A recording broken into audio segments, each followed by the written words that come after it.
Bonjour à toutes, bonjour à tous. Bienvenue de nouveau sur ce podcast de mon aventure de coach pro, de coach professionnel. Ici, aujourd'hui, le sujet, c'est quoi? Je vais vous parler d'un outil que j'adore. Parce que oui, le coach, c'est une posture. Le coaching, c'est une posture. Mais c'est aussi l'utilisation d'outils quand on en ressent le besoin, quand on se sent à l'aise avec, et que ça permet d'explorer, de déclencher, de catalyser. Aujourd'hui, je vais vous présenter un outil que j'adore qui s'appelle le Speedboat. Bonjour, je suis Evan Boissonneau et je suis coach professionnel et je vous propose à travers ce podcast mon aventure de coach pro, de ce que j'ai vécu, de ce que j'ai découvert, des outils que je connais et aussi déboussiérer un peu ce qu'est le coaching aujourd'hui et pas le coaching au sens coach sportif mais bien au sens coach professionnel, catalyser les objectifs et la réussite. Alors, c'est quoi le speedboat? C'est un outil merveilleux que j'ai découvert grâce à une personne, Margot, qui m'a formé en facilitation, voilà, plusieurs années. La facilitation, pour moi, c'est du coaching d'équipe, d'une certaine façon, avec la volonté d'un plan d'action. Donc je trouve qu'il y a beaucoup de ressemblances entre les deux. C'est une posture qui est basse aussi, comme le coach, comme le coaching. Et c'est vraiment quelque chose que j'ai beaucoup apprécié dans le travail d'équipe. Et parmi tout ce qu'on a pu apprendre durant la formation, il y a un outil donc que j'ai retenu qui s'appelle le Speedboat. Le Speedboat, c'est aussi utilisé en rétrospective, par exemple agile. Bon, ça peut être utilisé en fait de plein de moyens possibles.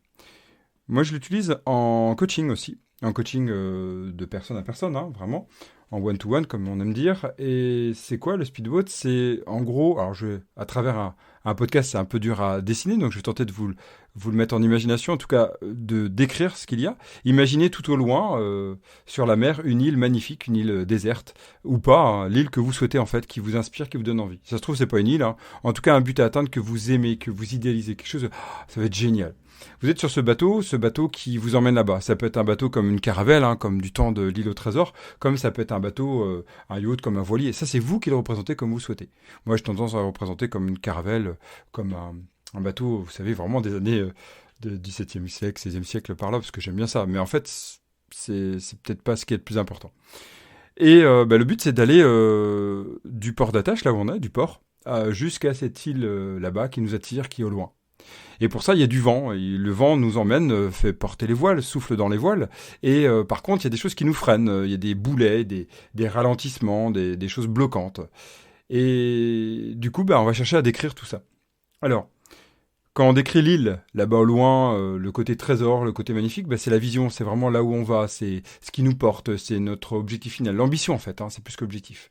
Pour y aller, il y aura des étapes, il y aura différentes étapes et ce sont les objectifs qu'on va avoir. Donc le premier objectif, ça va être un objectif de coaching et à travers ça même, on peut séparer en plein de petites étapes de coaching. Le vent, tout ce qui est vent, tout ce qui va aider en fait le bateau à avancer, c'est tout ce qui va être ressources, tout ce qu'on a en nous, tout ce qu'on n'a pas mais qu'on veut avoir, ou tout ce qu'on a oublié qu'on avait. Bref, tout ce qui va aider, c'est ce qu'on appelle les ressources. Et les options aussi. Les boulets, les vagues, le requin, tout ce que vous voulez qui empêche, c'est actuellement ce qui bloque le client, la cliente. Ce qui empêche, c'est vraiment là où en fait il y a des freins. Et comment on dépasse ces freins? Ça peut être des croyances, ça peut être l'environnement, ça peut être, voilà, si on utilise en plus DILS, dont je parlerai un peu plus tard dans un autre épisode, clairement ça peut être plusieurs points, plusieurs approches là-dessus. Et enfin, un point qui est intéressant, c'est le port, là où est le bateau. C'est le moment présent, là où on est actuellement. Qu'est-ce qui fait qu'on est à port, sur le port? Qu'est-ce qui fait qu'on est là et qu'on a envie de prendre le bateau pour y aller? C'est aussi des questions qu'on peut poser.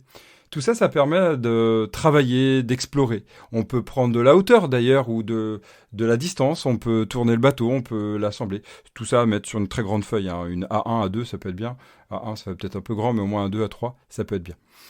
Et du coup, par rapport à ça, il y a l'exploration, il y a des questionnements. La coach va questionner avec ce speedboat. Alors ça ressemble d'une certaine façon à un gros, vous voyez derrière un gros aussi, on le voit très bien. J'en reparlerai aussi. Mais en tout cas, via un outil de visualisation, je trouve que ça permet de se projeter, ça permet de faire une métaphore aussi, des métaphores, et c'est juste magnifique pour travailler ça. Et donc du coup, pour l'utiliser assez fréquemment en démarrage de coaching ou même en milieu de coaching, ça dépend en fait suivant le besoin, suivant la nécessité du coaching, et de l'objectif de séance aussi.